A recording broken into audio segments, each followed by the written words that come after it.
Yo, what is up, everybody? Your boy Ceresco back again. I know it's been a minute. Hopefully y'all been keeping well. Got another horror story for you guys. This one is titled The Cabin, written by M.S Grahn. Remember to use the links in the description below. Show love to them. Like, comment, subscribe. The Cabin. I'm writing this so that people will know what happened and what drove me to do what I did. I'm writing this as a warning so that no one else will follow in my footsteps. It began last week. I had recently inherited some money. Not I never have to work again money, but still a good amount. It was from an aunt on my father's side. I had really only ever met her a couple times when I was a kid. I hadn't had any contact with her after my father died when I was in my 20s, even though she was my last living relative. I instantly knew what I wanted to spend it on. I'd always wanted a small cabin in the woods where I could flee the everyday stress, the city, all the shit that we all have to deal with on a daily basis. A place just for me, where I could kick back by the fire and just recharge my batteries. I wouldn't say that I'm an introvert. I just enjoy my own company more than spending time with others. That's all. So, a couple weeks ago, I'm browsing on the internet for cabins not too far away from where I live. My curiosity was piqued by an ad of one of all the websites with houses for sale. A small one-story cabin suited right by a medium-large lake in the middle of the woods. Not another house for miles in any direction, and only about a 2-hour drive from my home. Looked exactly like the cabin I've always wanted in my mind whenever I've been daydreaming about having my own place like that. Now, it did seem a bit run down, but the price was almost too good to be true. I just had to see this place with my own eyes. Curiously enough, even though they've posted an ad on this place online, couldn't seem to find the website for the agency. Only a landline phone number or an ad in itself. I called the agency to set up a meeting with their agent. After a few unanswered signals, a man answered. Sounded out of breath, like he had a rush to answer the phone. We decided that I was going to drive up to their office on Tuesday last week and meet up with him, and together we were going to drive down to the cabin to have a look.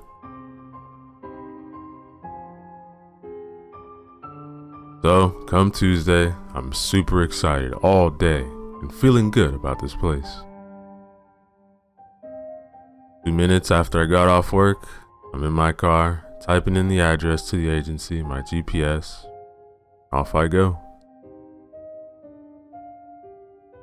The office was located in a small town not too far from the cabin, about 30 minutes by car. The town itself was your typical small community with small shops and stores that looked like they had been owned by the same family for generations. A small church, kids playing in their yards with the fallen autumn leaves. Seemed to be quite a feasible place to live. Typical everybody knows everybody place. The not so gentle GPS voice abruptly advised me that I was coming up to my destination in a couple minutes. I took a turn and saw the sign for the agency, the other side of the street.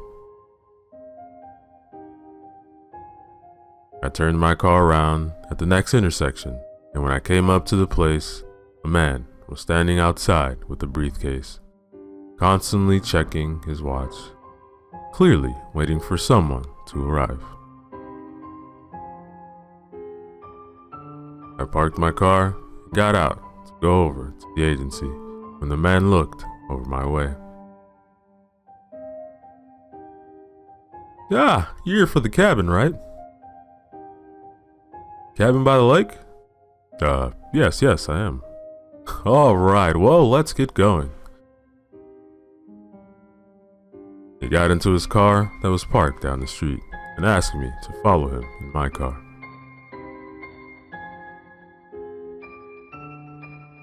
I noticed that he seemed a bit stressed, his face a bit pale, with beads of sweat on his forehead, like he was coming down with something. Anyway, we drove out the small town and was soon driving on twisting and turning small roads to the woods. The trees were exploding in autumn colors, yellow, orange, red. It was mesmerizing, like driving through an oil painting. After driving for about 45 minutes in this gorgeous scenery, the agent's car took a sharp turn down a small dirt road. If you didn't know it was there, you probably never would have seen it. It was overgrown with high grass and was a bumpy ride. Luckily, we only had to drive down it for about 10 minutes. Then, I saw it. The cabin. It was, from what I could see, all what I hoped for, and more. I couldn't wait to go inside and check it out. I was so excited.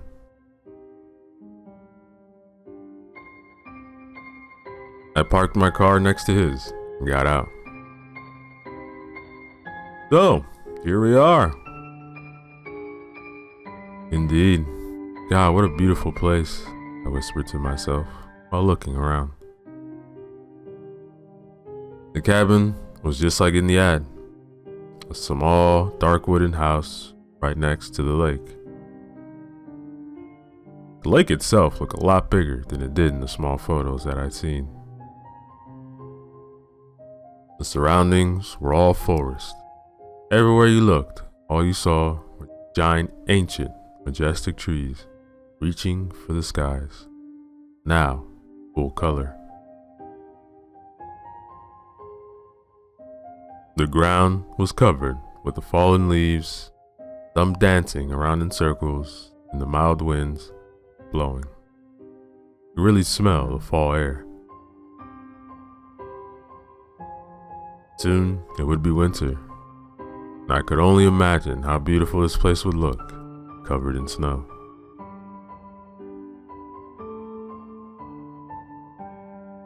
I decided in there I would spend my entire holiday vacation there.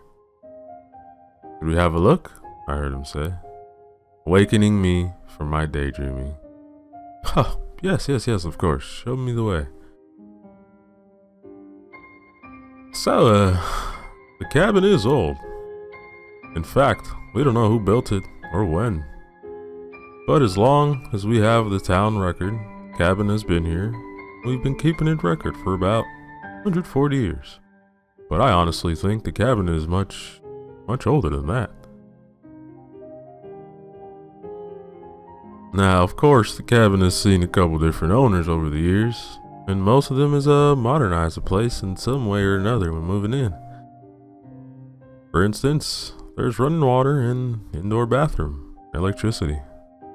There is, however, no landline telephone, and the cell reception out here is sketchy at best. No worries. My plan is to come out here and get away from all this anyway. So that actually just good. Gives me another reason not to check my emails every 5 minutes. Oh yeah, I know what you mean. Come on, let's go inside. I didn't say anything, but his sales pitch was unnecessary. I had already made my mind up. I needed this place. It was, however, out of character for me to feel like this. I could easily spend several days browsing through different stores, comparing prices, just for a pair of jeans. Yet, here I was, ready to hand over quite the amount of cash for a cabin I have never set foot in. But somehow, it didn't bother me. It was like I was drawn to it. I needed it. I wanted it. Every fiber in my being telling me so.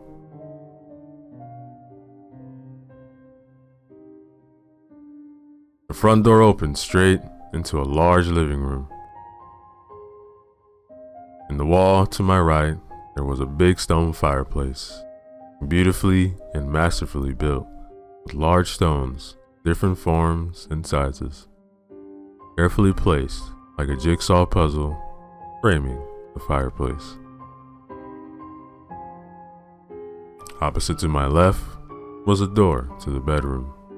Next to that, the door to the bathroom. I immediately fell even more in love with this place.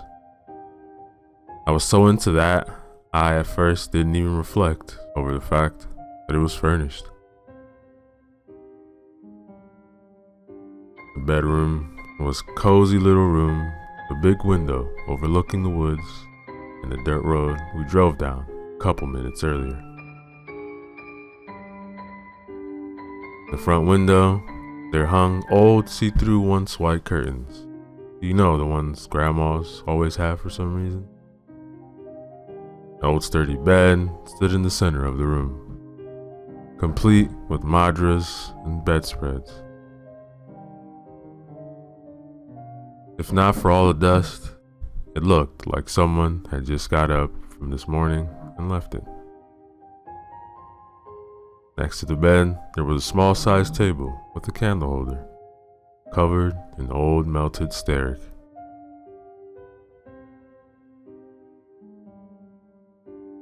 The bathroom was a small place, with just the things you needed: a shower, a toilet, and a sink.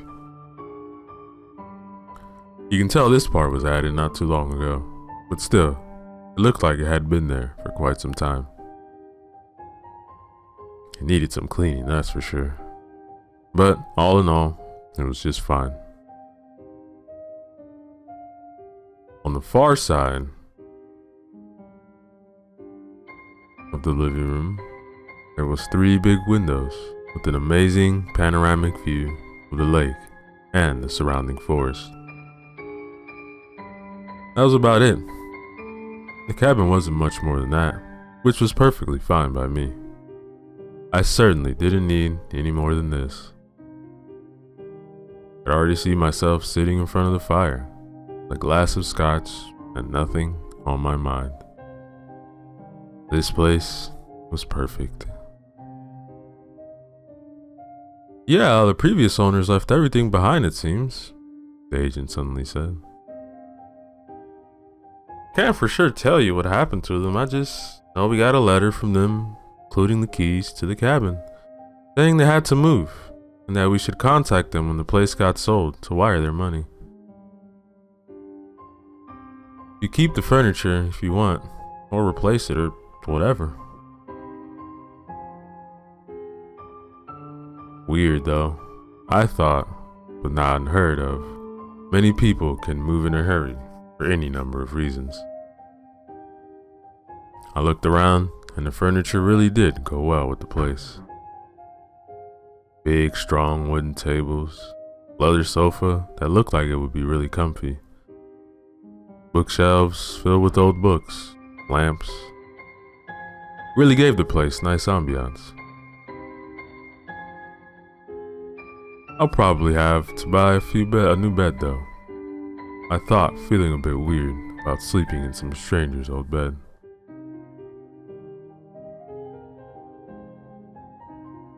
I went over to the big windows to take a little look over the amazing view. The last rays of the sun gently kissing the lake and the woods. It was first then that I noticed an opening to my right, on the same side as the fireplace. It led into a small kitchen, which had all the basics. Nothing fancy, but just what you needed. There was also a back door from the kitchen leading out to the backyard, right by the lake. I opened the door and took a step out. I closed my eyes, took a deep breath of the crisp autumn air. It filled my lungs, and I could feel myself growing calm. Slowly, I opened my eyes to the view in front of me, took it all in. It was truly amazing, a little piece of paradise.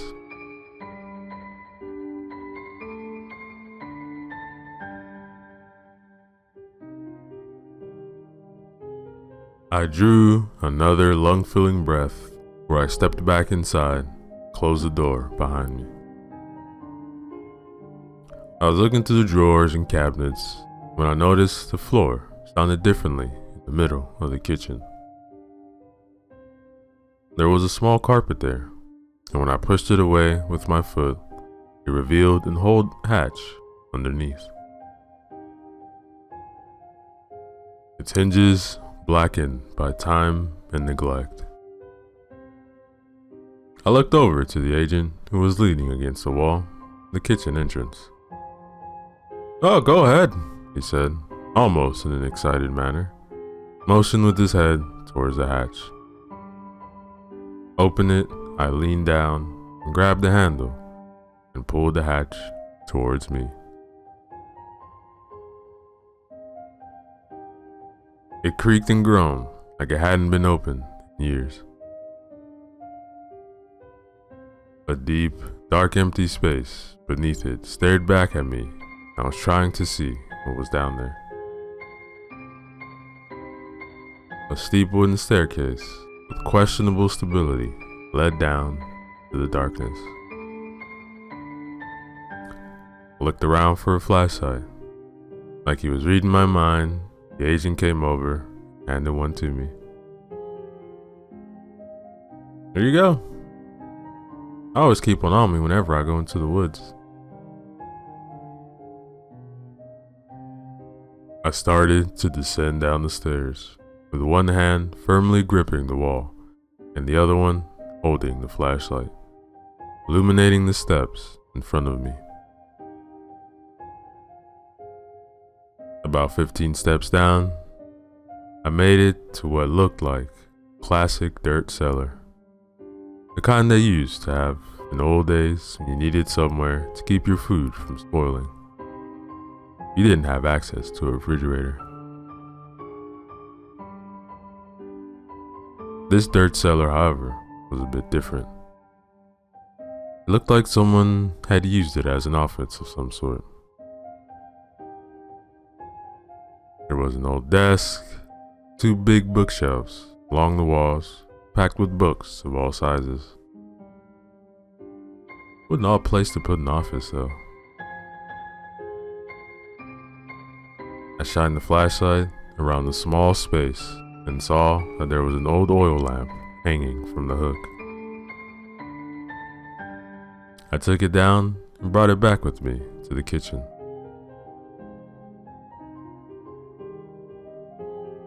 I gotta say, I really love this place. But I gotta ask, why the cheap price? Well, to be honest, we've had this place on the market for quite some time now, without any luck. I really don't know why no one else has come along sooner and swooped this beauty up, because as you've seen for yourself, it's a beautiful and well-maintained place. Hell, if I had the money myself, it really is something. You know what? I'll take it. Where do I sign? I didn't think he could possibly smile any wider than he had done this whole time. But when I said I wanted to buy the place, I swear I thought his face would crack from how wide his smile was. Right here, he said while opening his briefcase that had been holding on to his whole time. Tossed it on the kitchen counter and opened the clasps on either side, pulled out a stack of papers. He had the contract drawn up and ready to be signed. Sign here, there, initials there, and there. He looked almost like someone who had 9 out of the 10 lottery numbers down and just wanted for that jackpot number. I put down my last initials and noticed how he was breathing heavily and started to sweat a little. All right, there you go. You're officially a cabin owner. Congratulations. Thank you very much. But what about the money? Oh, there's an account number in there somewhere. Just wire the money when you can. I trust you. Okay. Yeah, I'll do that as soon as I have access to the internet again. Perfect.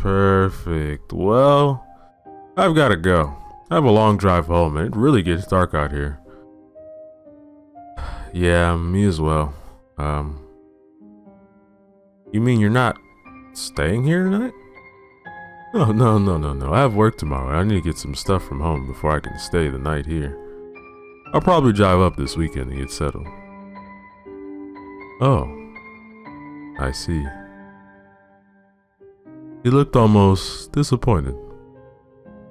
Alright, well, drive safe and don't hesitate to call if you need anything.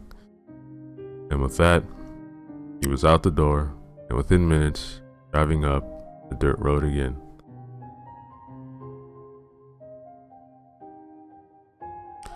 I took one last look around. My cabin, I thought. My own cabin. I let out a slight laugh. I couldn't believe it. The sun was just about to disappear behind the trees on the far side of the lake, making the water look almost entirely like it was ablaze. The thick mist was slowly rolling out of the waters, and even though I was inside, I could feel the coldness out there. I turned to leave, and in the distance, I swear I could hear a faint giggle. I stopped in my tracks and listened. Nothing. Must be the house, I thought. Wooden houses make all kinds of weird noises when temperature changes. I shook it off and went out through the front door, locked up, and walked over to my car to drive home. The leaves rustling and crunching beneath my feet.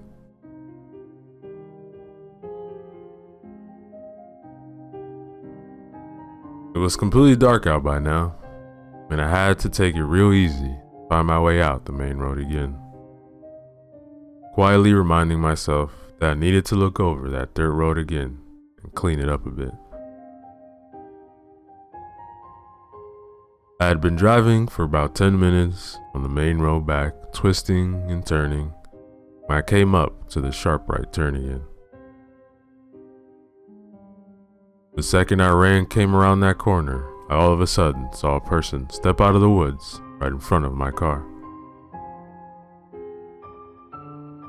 I slammed brakes, but it was too late. The person in front of me turned their head and looked me straight in the eye. It all went so fast, but I could clearly see that it was an old lady. She was smiling ear to ear beneath the dark hood. I closed my eyes and prepared for the inevitable impact, but it never came. The car came to a screaming halt, and I slowly opened my eyes again, my heart beating like crazy. I was breathing so hard I almost passed out before I could calm myself down. I looked all around me, but couldn't see anything or anyone outside. I loosened my seatbelt and got out of the car to see where the old lady had gone. Oh my God, is she under the car? There was no one. Nothing. I was sure she had been there just seconds ago. I could still see her old creepy face in front of me. Had I fallen asleep? I turned my warning signals on and walked back the way I had came. There were no signs of anyone. I could see where the black tires on the pavement and the smell of burnt rubber mixed in with the smells of the forest.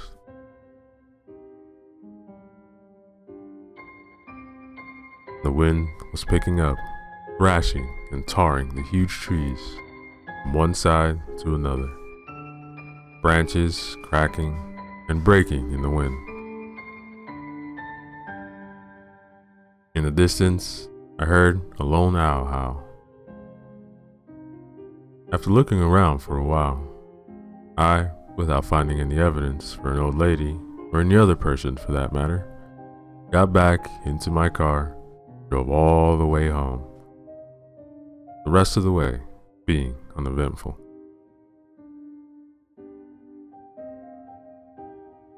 So, Wednesday and Thursday came and went.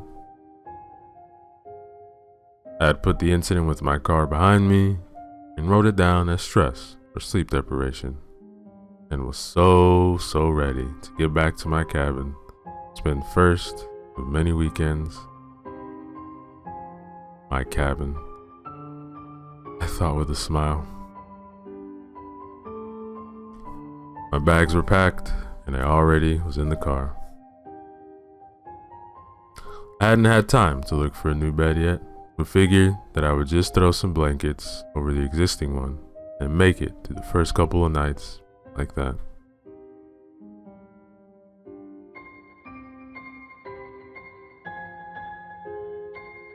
I sat in my office, counted down the minutes while staring out the window. Outside, the busy city was living its life. People in suits, stressing, get from one place to another, cars stuck in traffic, honking at each other, get out of the way. Buildings of all sizes packed tight together, blocking out the last few hours of the afternoon sun, casting shadows on the streets, stopping the fresh air from freely flowing, whilst containing all the foul stench of the city within their broad, tall walls, looming above all. I absolutely couldn't stand it there. I felt claustrophobic among all this. I needed to get back out there, to the cabin. I closed my eyes while listening to the clock on the wall, slowly counting down in seconds.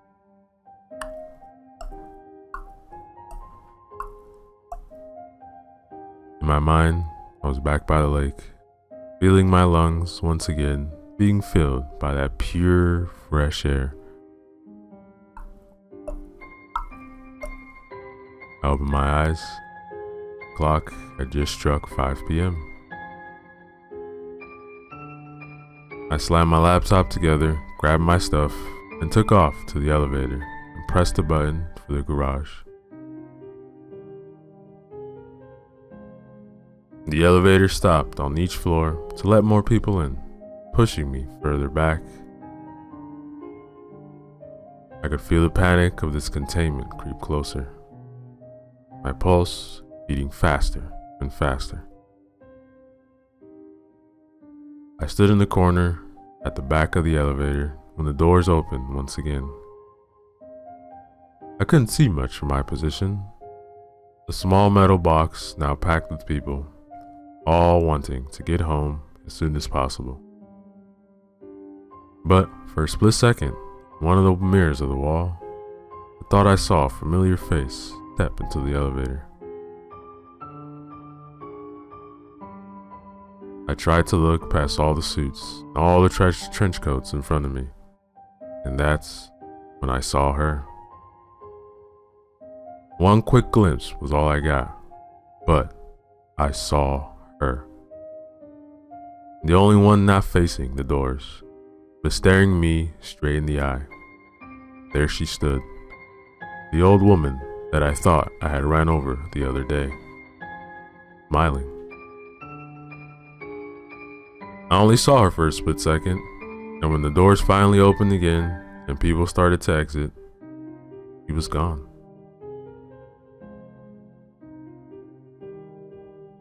I waited for all the people in front of me to get out before I slowly started to make my way to the badly lit garage, the other side of the doors, clutching my things tight against my chest, all the while looking around to see if I could see where the old woman had gone. But just like the other day, she was nowhere to be found.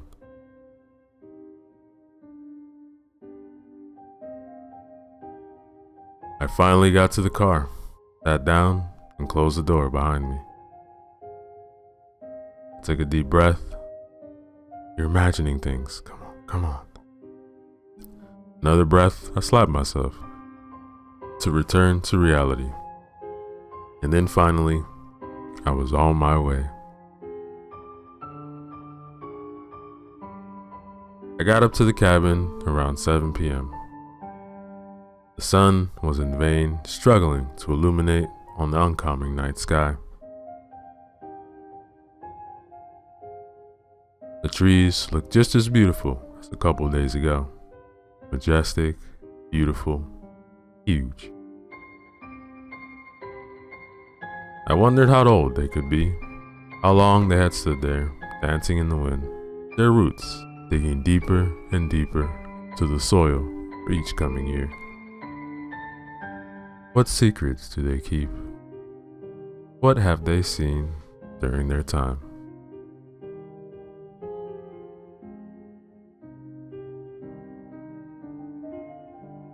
After unloading my stuff from my car, I unlocked the front door and flung it open, dropping my bags and belongings onto the couch, and immediately started to get a fire going in the big fireplace. The soothing sound of the wood starting to crackle, catch on fire, soon filled the small living room, along with the calming smell of a warm fire. I went out into the kitchen and brewed a big mug of strong black coffee. I took the mug into the living room and started to look a bit more closely on the stuff that the previous owners had left behind. There were some real nice things here. An old 50s radio, you know, the ones that took up half the room, a typewriter, all set up to be used with an old wrinkled paper still struck into it. Some figurines, random knickknacks.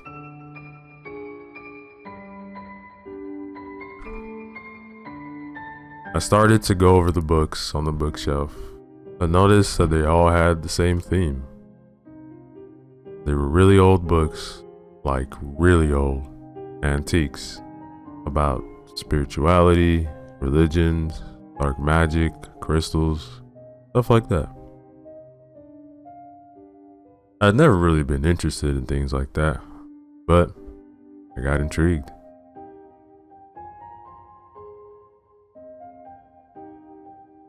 I pulled one of the books out and sat down on the couch, skimming through it while sipping my coffee and listening to the fire, now at full blaze, spreading its warmth around the cabin.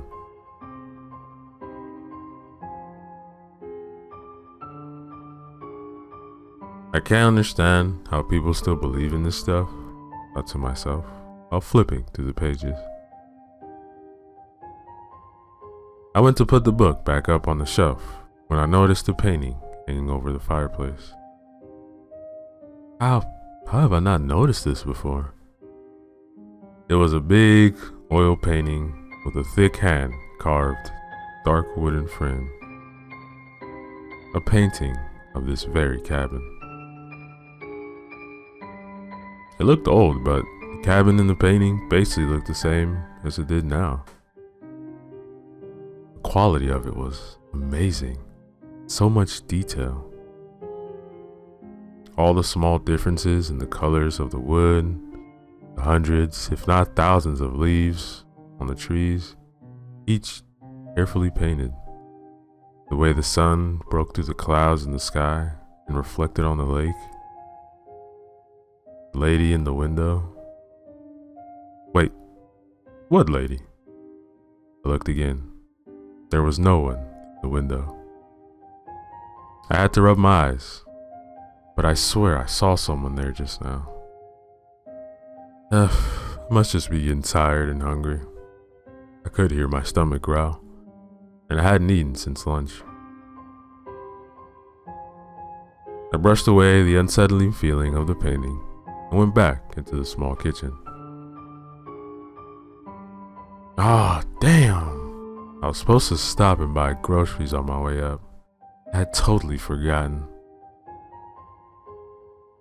I had literally nothing to eat. Well, I better drive into the small town and get some food.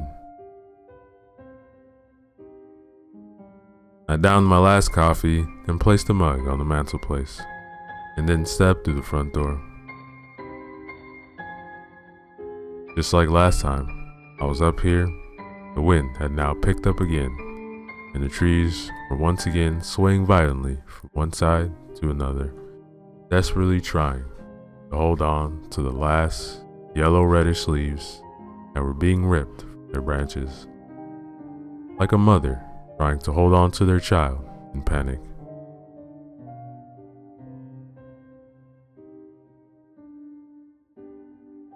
I got out to my car and started to drive away when I took a quick look in my rearview mirror and saw the exact spot that the painter must have stood while creating a painting above the fireplace.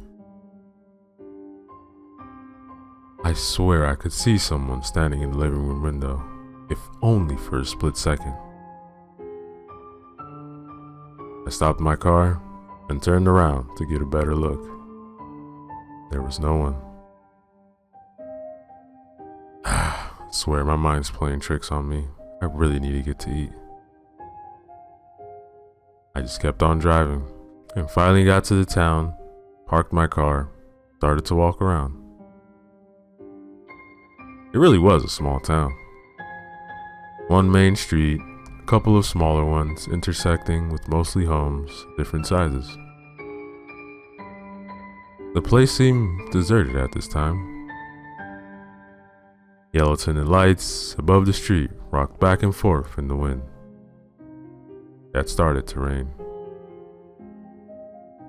I couldn't see a living soul anywhere, but I felt like I had eyes on me from behind every curtain, every dark window I walked by. I wrapped my jacket closer and tried my best to avoid the cold rain as I finally found a small grocery store with the lights on and went inside. The store mirrored the rest of the town. It was like taking a step back in time as I went inside. It looked like a grocery store from the 50s. Big bags of wheat, potatoes, and seeds, and some sort of floor with hand-painted signs. Cans of all kinds of soups and preserved fruits, vegetables on the wooden shelves. The place was only lit by a dim light, hidden somewhere above the rows of shelves that took up most of the place of the small shop. The radio was playing quietly in the distance, and you could hear the rain, gaining in intensity as it poured down on the windows. There wasn't much to choose from, so I got some basics and went to the register to pay. The owner was an elderly gentleman with a white beard and brown glasses. He reminded me of Santa. I remember thinking. He looked up at me from his chair where he sat, reading a paper with a suspicious look. You're not from around here, are you? No. I just bought the cabin up there by the lake. Spending my first weekend. Cabin? By the lake? Huh. Yeah, it's a small place. I see. And this is your first night? Oh, that's right. Just needed to get some food out there. Mister, if I were you, I would get in my car and drive back wherever you came from. I just looked at him, dumbfounded. Didn't really know what to respond. So, I just grabbed my groceries and started to walk towards the door, casting one last look back at him before I went outside. I'm serious. Forget the cabin. Go home. Why? This place isn't right. I know what cabin you mean. Stay away. Just go back home and forget all about it. Yeah, I think I'll be alright. Yeah, that's what they all say. Don't say I didn't warn you. I slowly walked out of there and closed the door behind me. Well, that was weird. I started to walk down the street, the rain now absolutely pouring down seemingly from all directions. Hard gusts of wind making the streetlights cast their beams all over, and in turn creating an intense show of shadows appearing and disappearing on the side of the houses all along the main street.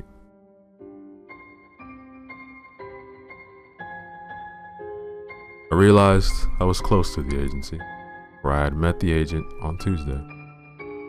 But when I came up to the spot where we'd met, the place was all boarded up. And oddly enough, it looked like it had been like that for some time. The wood on the boards looked old and weathered, rusty nails protruding from the sides, like it had been nailed to the wall for ages.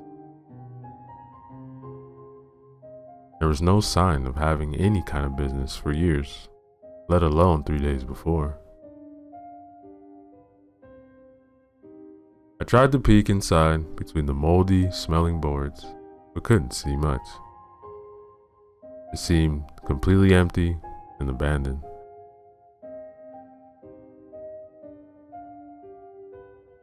The growling sounds came from my stomach, brought me back to my senses. I hurried back to my car, realizing I was now completely drenched by the rain, freezing to the bones. Oh man, I couldn't wait to change into some dry clothes and sit down right in front of that warm fire back at the cabin.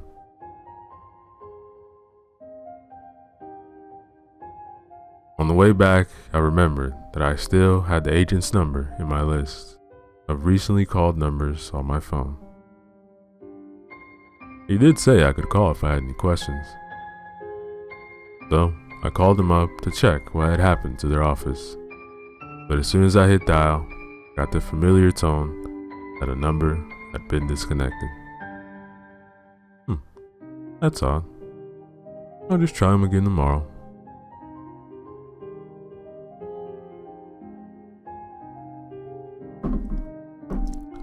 The whole drive back, I couldn't shake the comments from the old man at the grocery store. He really sounded like he meant what he said. He sounded almost scared for my well-being, like he knew something I didn't. Did I go back and talk to him?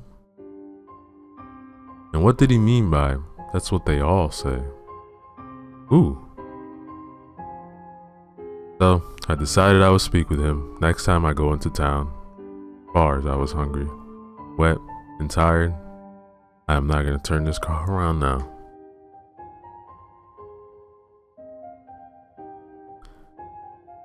When I got back to the cabin, I parked the car and quickly went inside. So hungry, I was about to pass out. So I went into the kitchen, found the saucepan. It didn't look too nasty. Cleaned it up as good as I could, started to fry some eggs and bacon. The best I could find in that small town. I noticed that the old oil lamp on the kitchen table that I had recently brought from the dirt cellar. I wonder if the old owners had left any lamp oil laying around, and I started to look.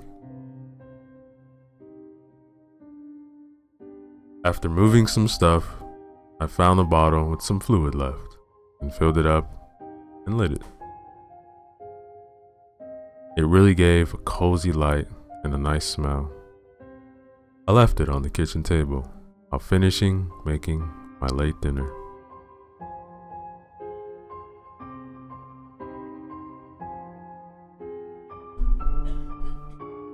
I sat down to eat while looking out into the darkness that had settled over the lake. The rain crashing down on the surface like someone was throwing hands full of pebbles, all their might, to the lake. The winds stirring up white foamy waves, going all directions at the same time, crashing into each other with force, sending the foamy droplets flying and joining the rain from above.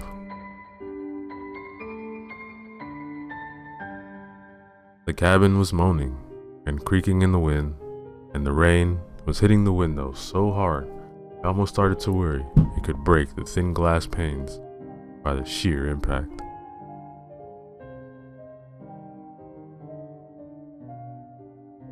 I started to think about the cellar beneath me. It really was a strange place to have an office.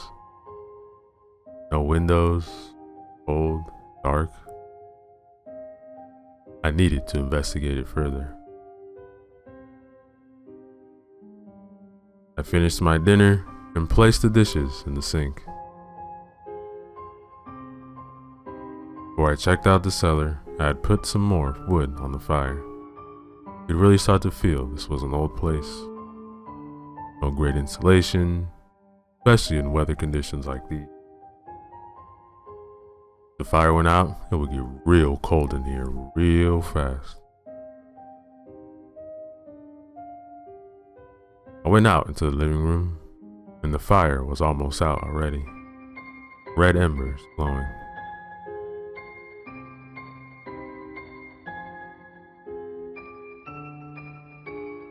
It was dark. In the window by the front door, the same window that you could see the painting over, was an old ugly lamp, the dark orange lampshade. I went over and turned it on.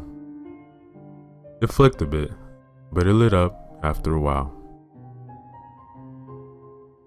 It didn't do much to illuminate the room though.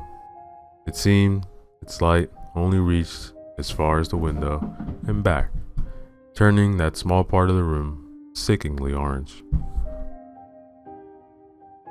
I went over to the fireplace and found two big logs. I went over next to it, turned it on. These would do fine. As I turned to go back to the kitchen and down the cellar, I saw out of the corner of my eye a painting. There's a light in the window. I did a double take and looked over there again. No, there was no light. There's no woman and no light. Damn it. Mine is playing tricks on me again. Must be all this fresh air, or internet absent, or something.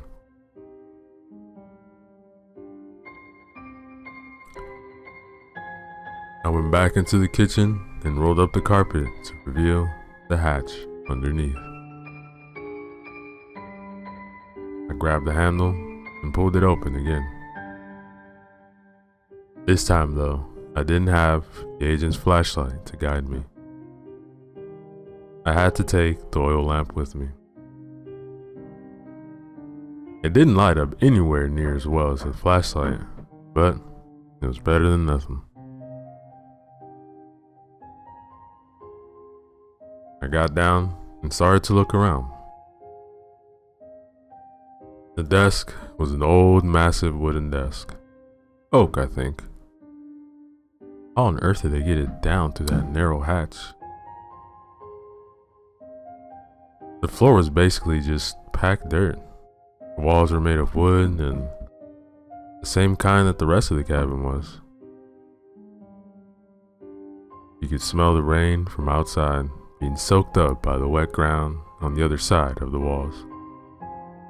2 big bookshelves stood to my right, both packed with books. They were all in the same category as the books upstairs. Crystals, demons, witches, stuff like that. Some of them looked extremely old with cracked spines, all leather bound.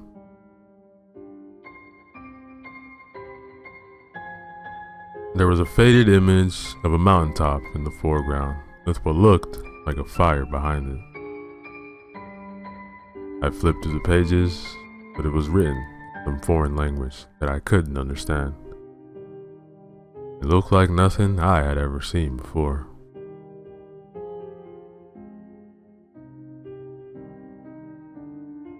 I put it back and continued to check out the inventory. I swear I thought I could see something that stood out against the old spines, tucked away in the back. I removed them and held the oil lamp to get a better look. And there in the back of the shelf was another book. But this one seemed a bit newer than the others. It had no title, no image on the front. In fact, it looked more like a diary than a book. I got intrigued. It was too dark to read down there, so I went to bring the book with me upstairs again. I turned around and towards the staircase. The second I set foot on the first step, the hatch above me slammed shut with such a force that it shook the ceiling. I got so startled, I dropped the book, damn near dropped the lamp as well. I rushed up the stairs and tried to open it, but it wouldn't give way. It lifted a few inches before it slammed shut again, almost like someone was standing above it. I swear I heard a giggle like before, only closer. I started to freak out and was about to yell for help when I realized that there was no one around for miles. I was alone. Alone in the dark, damp cellar. Claustrophobic panic started to set in again. But as quickly as it started, it stopped. Suddenly, the weight lifted and I could open the hatch again.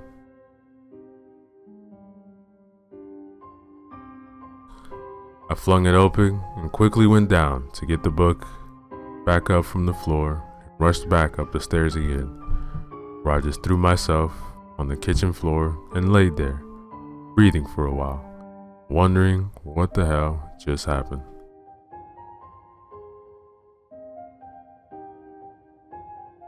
I got up, closed the hatch behind me, went into the living room, and sat down in the leather couch in front of the fire. Outside, the weather had not started to settle. It seemed to only get worse. So, I placed the book on the table, got up from the couch, walked over to the big windows overseeing the lake, trying to shake the sudden rush of adrenaline out of my system while watching the storm rip through the surrounding forest outside.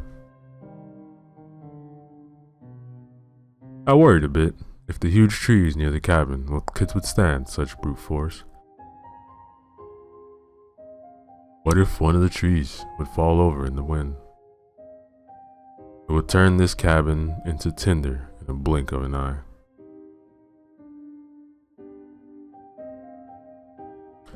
Alcohol. I need alcohol, and thought and remembered that I had packed a bottle of scotch in one of my bags. I got it out and found the glass in the kitchen. I poured myself a real generous drink and went back to the couch, took one big sip. Was it all in my head? Was I imagining? Was I freaking myself out with all these incidents? The old lady, the painting, the agency being boarded up, the man from the grocery store in his warnings, the hatch, all these weird books. I took another sip, then turned to the diary. I opened it up and read the first of the sentences. I'm writing this so that people will know what happened and what drove me to do what I did. I'm writing this as a warning so that no one else would follow in my footsteps. But if you are reading this, chances are it's already too late for you. If you have come so far as to have found the cellar and the diary, then you have probably already signed the contract. If you have signed the contract, it's too late. You have already given yourself to her. You probably already know who I mean.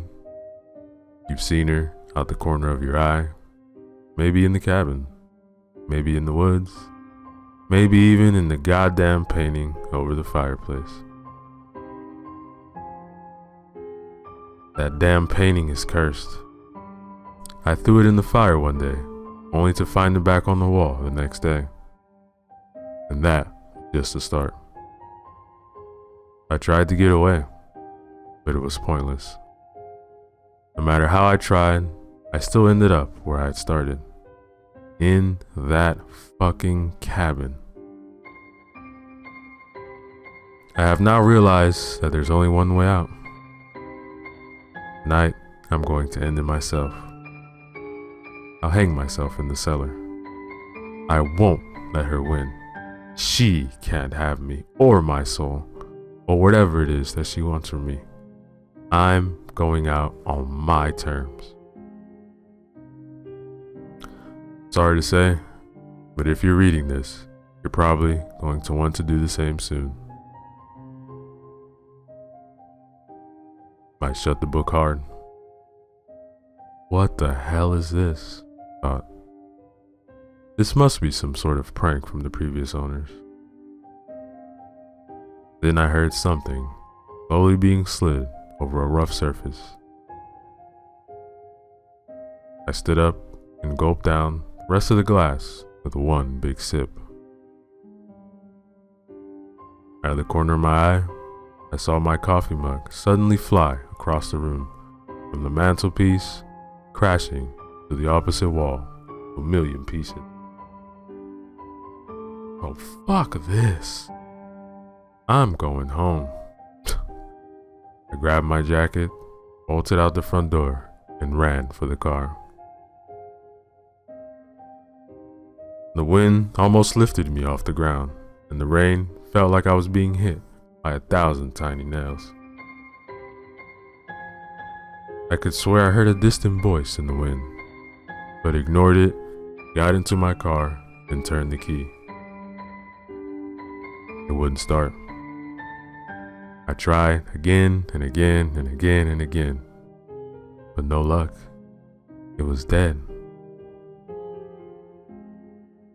I screamed and got out again and started to run up the dirt road. The second I turned back to the car, a huge branch broke from the tree just above, came crashing down, straight through the windshield of my car, into the driver's seat. Holy shit! I exclaimed as I fell backwards into the mud. I struggled to find a grip into the slippery surface, eventually getting myself up again, immediately starting to run up the dirt road. I'll find my ride once I hit the main road, I thought. But in a weird sense, it felt like everything around me was trying to stop me from leaving. The wind and the rain were almost too much to run against, and the branches from the surrounding trees seemed to reach out after me like bony fingers nagging me, trying to grab onto me. I ran and ran. Man, was this road always this long? After running for at least 15 minutes in a straight line, I saw a light ahead. Finally. Maybe it's a car. I ran faster. I gave everything I had. Then, in disbelief, I fell to my knees. The light in front of me wasn't from my car. The light was coming from the old ugly lamp in the window. The window of the cabin? Ow, I hadn't made a single turn. How could I be back? I looked behind me to get my bearings. There in the distance, I thought I saw someone standing in the middle of the road. But as soon as I tried to focus and look closer, it seemed like the person disintegrated, blew away like leaves in the wind.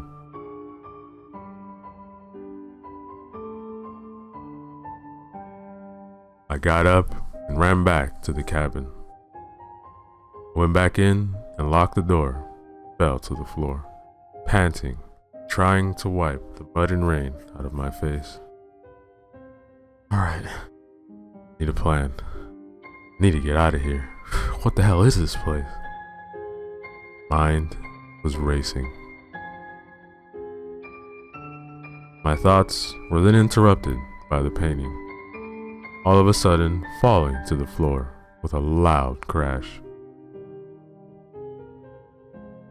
I got up and slowly went to pick it up, but dropped it as soon as I looked at it.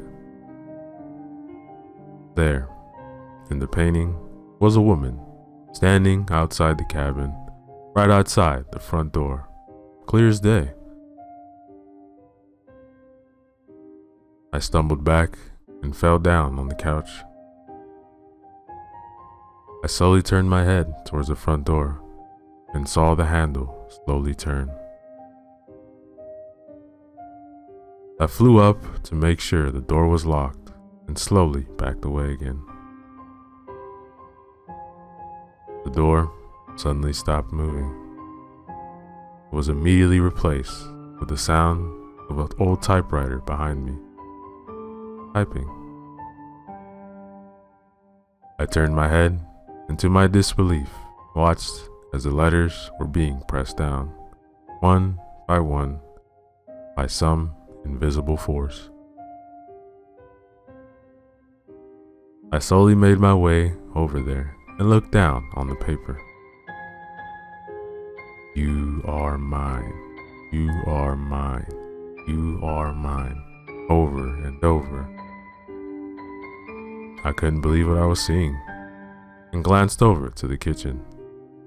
The back door, I thought. I had to make another try to get out of here.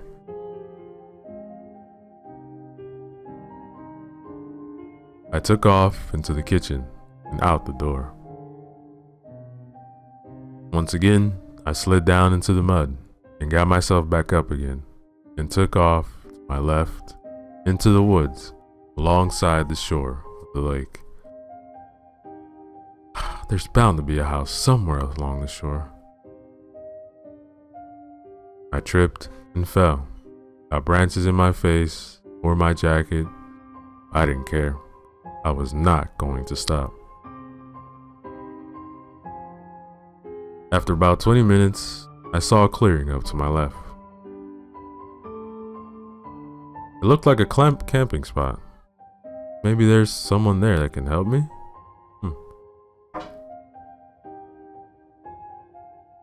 I tried to move as quiet and quick as I could while doing my best to keep the rain out of my face. But when I came to the clearing, it was empty. No sign of anyone being there any time. There were, however, markings and carvings on the trees all around the clearing. I got up closer, and it looked like the same language that I had found in the old books. Almost Latin, but not quite. 3 rows of text on one tree, and some weird carvings. It was hard to make it out in the darkness, but it looked like a crescent moon and something else. In the middle of the clearing, there was a big stone circle on the ground, twigs bound together, resting on the trees. What the hell is this?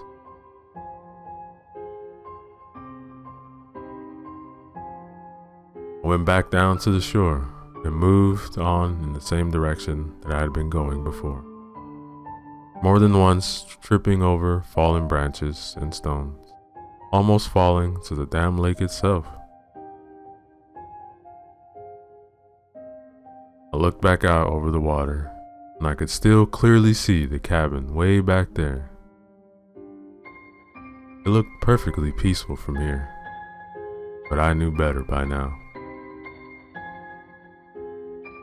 I turned my head to move on and got the wind completely knocked out of me.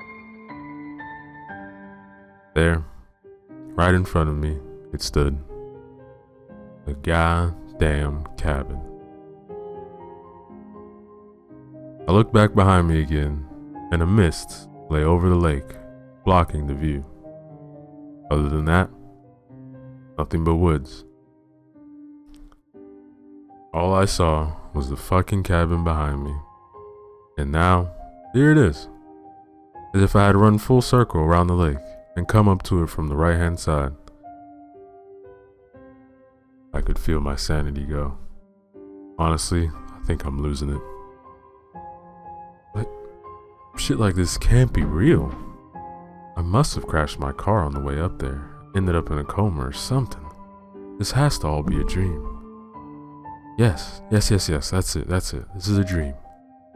This is not happening. Reality does not work this way. I didn't know if this was in fact what was happening, but somewhere, somehow, gave me some small moment of relief. I thought the thought of this might all be some kind of messed up dream. After all, what was more likely, more probable? That I somehow ended up what I only could describe as a haunted cabin? Or was this really just all in my head? Occam's razor and all that? The simplest solution is almost always correct. Almost always.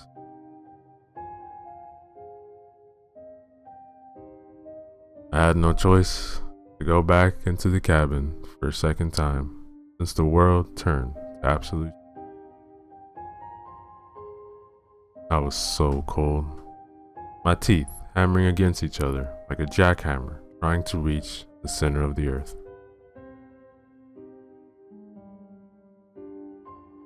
My clothes were by this point more water than fabric.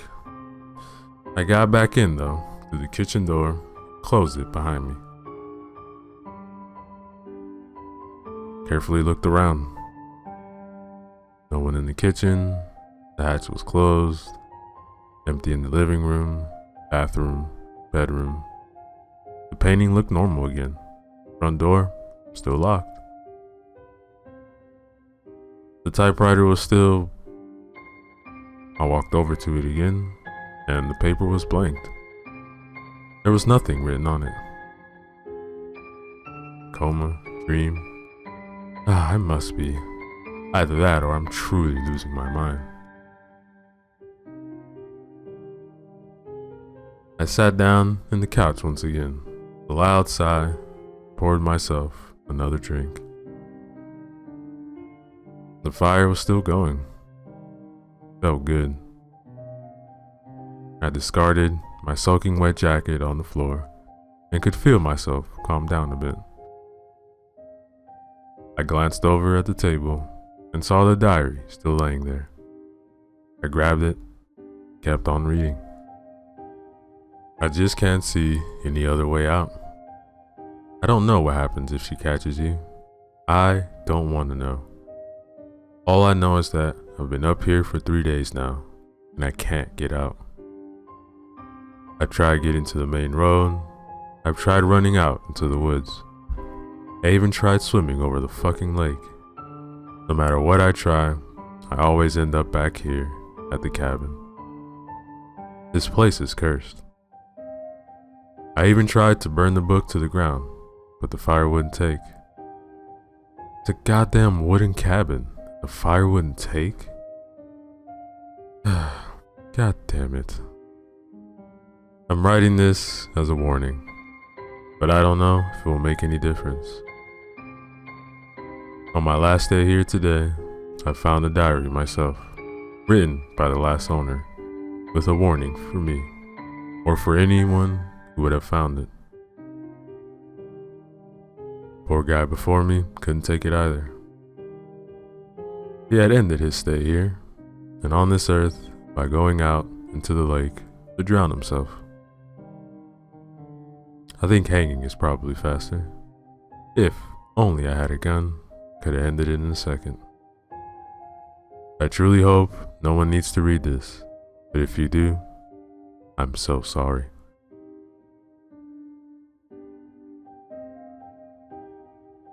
I laid the book down and stared into the fire. If this really is a dream, a coma, maybe I need to die here to wake up in the hospital? Either way, I can't take any more of this. The panic slowly starting to return. I could feel tears rolling down my cheeks. I mean, it's not like I would be missed. Sure, they would have a moment at work, say a few things about me, but that's it. I don't have any family, no girlfriend or wife, no kids. I have to try. I have to try to die so that I maybe can live again. If this really is a dream, maybe my only way out.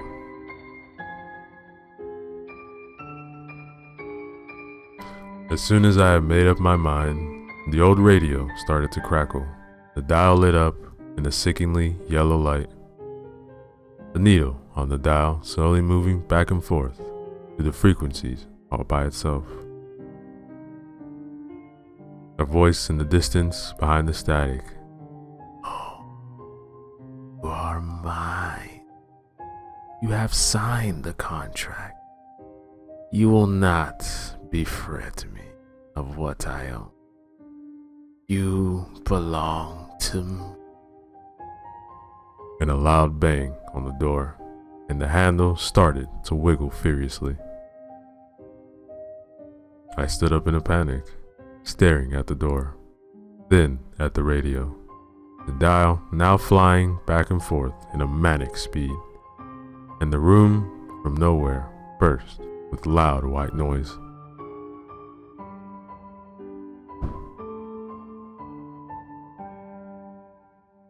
I ran into the kitchen, grabbed the oil lamp, opened the hatch, and went down. I tried to barricade it so that you couldn't open it from the other side.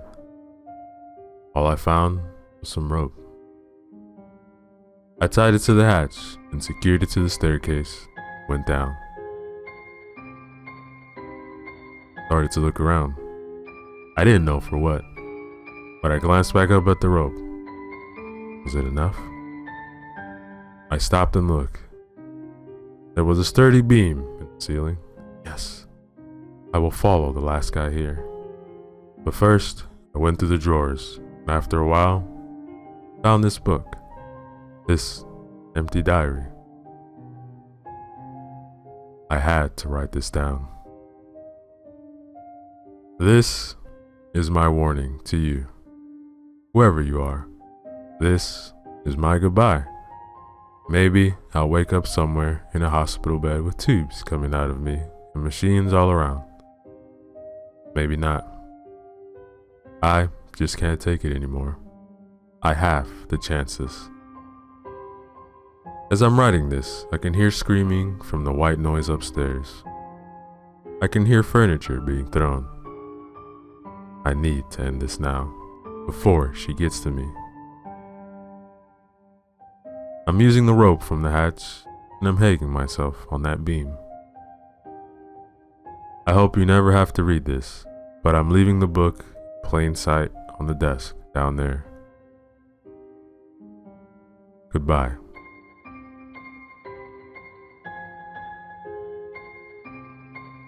Silence. Was I dead? I opened my eyes. I was lying on the dirt floor, rope around my neck. My head hurt. Blood was dripping into my eye. What had happened? I tried to get up, but I was pinned down. I tried to hang myself, but the beam had broken and knocked me out. It looked like the back of the room was about to cave in. I managed to get out from under the beam and sat on my knees.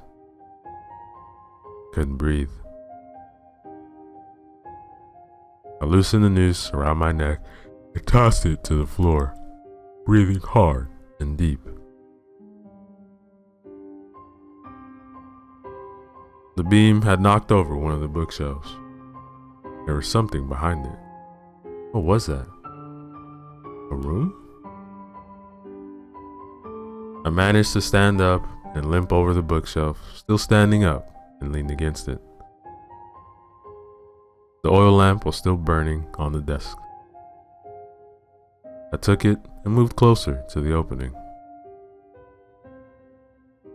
I had to push the heavy shelf to the side to be able to slide in behind it. I entered the hidden space and held up the lamp to illuminate my surroundings.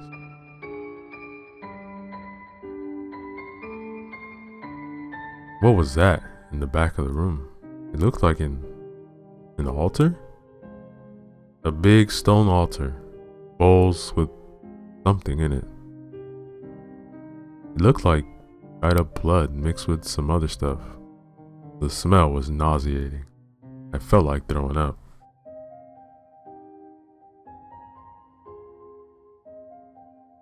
The walls were covered in weird symbols and sigils. In the center of the altar, there was another book. It looked like it was bound by small patches of leather. Was it leather? It almost felt like skin. There was a symbol on the front of the eye and a crescent moon.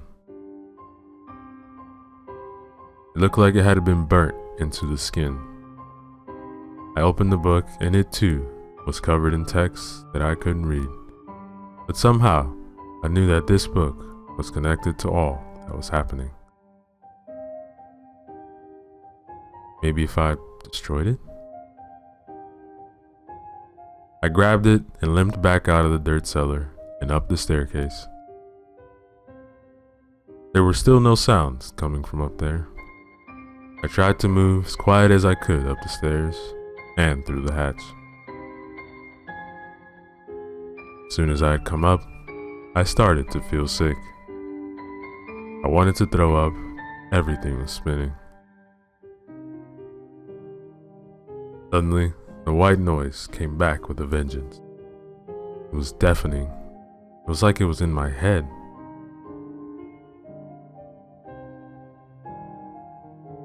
I could feel blood starting to drip from my ears. I have to destroy this book. This is all I can think of. I got sick in the sink and fell to the ground. Something flew by my head and crashed in the wall behind me. Plate? I looked up and the entire shelf on the wall was shaking, glasses flying right to me. I caught one right in the eyebrow, blood starting to pour down on my face.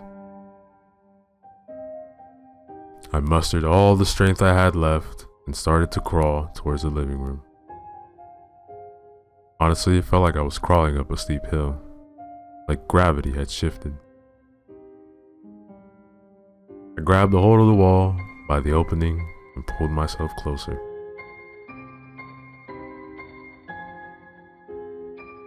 The fireplace. I have to throw the book in the fire.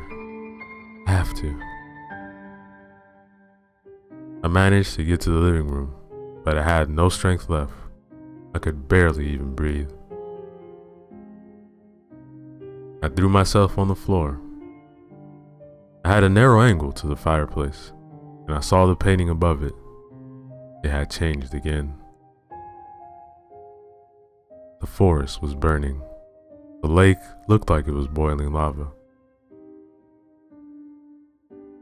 In the window of the painting she stood. I could see her clearly now. Her old, wrinkly face. Her eyes. Oh my God, her eyes. Pure white. It felt like she was staring into my soul. I turned my head and looked over to the actual window. There she stood. She slowly turned her head towards me. This was it. I had one chance, or I would be hers to do as she pleased. I aimed, still lying down with the very last of my strength, threw the book towards the fire. Time seemed to slow down. It seemed like everything was happening in slow motion.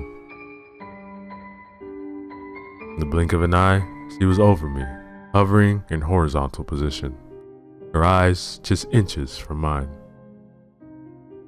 She smelled like death and carnage. Her dark, wet, greasy hair covering my face, her ice-cold hand firmly gripping my wrist. I could feel her long, yellow nails bury themselves into my skin. I could feel myself dying from the inside. From the corner of my eye, I saw the book disappear into the flames. An ear-piercing screech followed. It felt like the whole cabin imploded. A bright white light, and then nothing.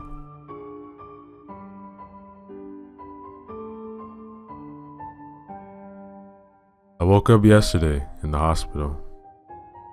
They say a couple of hikers found me out in the woods in what looked like a camp spot. Apparently, I had been lying there in the middle of a big stone circle, unconscious. Dried blood everywhere, torn clothes, bruises all over. I wasn't sure what had happened. I remembered everything, but couldn't even believe it myself. It had just to have been a dream, I thought. That was until they came to change my bandages. There, on the wrist, were two barely visible scars. A crescent moon and an eye. I don't think I'm out of the woods yet. And that, ladies and gentlemen, is the end of our story.